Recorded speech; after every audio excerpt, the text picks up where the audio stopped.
Hi, I'm Karen from Perfect Day by Karen, and I just thought I'd do a video about what you should ask a wedding planner before booking them. Some of them are really obvious, and maybe some of them you haven't thought of. So the first one is, do they have your date free? There's no point going through all the details, falling in love with a planner, and then turns out they actually don't have the date free that you've decided to get married on. Unless your date's flexible, then great, that works for everybody. So the next one's kind of all linked together. So the main one that kind of comes up is what's actually included in the package, which people are offering. Most planners do offer quite similar things, but they do vary slightly, kind of on hours that they're committing to you, and also kind of book someone that's definitely telling you exactly what they want that they're offering you. Don't want anything that's vague. You really want to kind of see what their task list is and all that kind of thing, just to know that they're really, like, you know what they're doing and they know what you're doing, kind of thing, and make sure it's all really clear.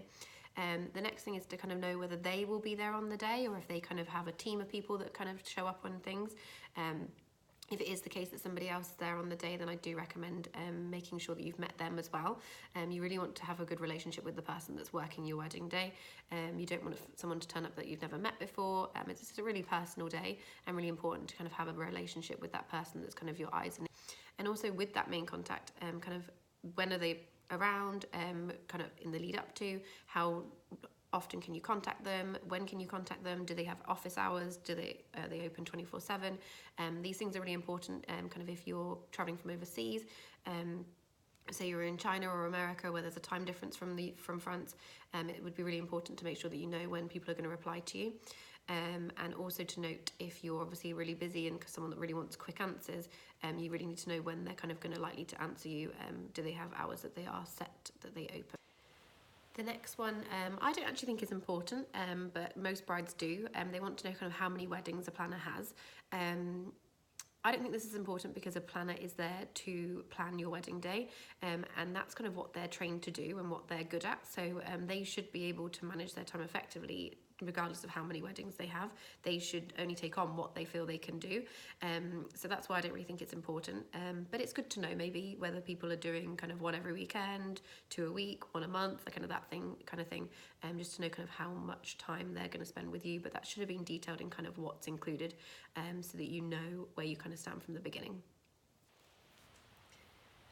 The next question I think you should always ask somebody is if they've worked the venue before, if they've been there, if they know how it works.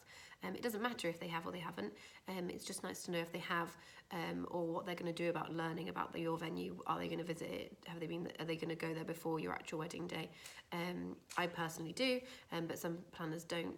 It just really depends on each individual, but I do think it's important that someone knows the venue that you're getting married at, and not just going to turn up on the day and hope that everything runs smoothly. It's kind of important to have planned kind of how things work there, kind of where the light switches are, kind of where the backup things are and all that kind of things, just to make sure that kind of your day will run as smoothly as possible. The other thing is kind of a weird one actually, is how do they stay calm on your wedding day?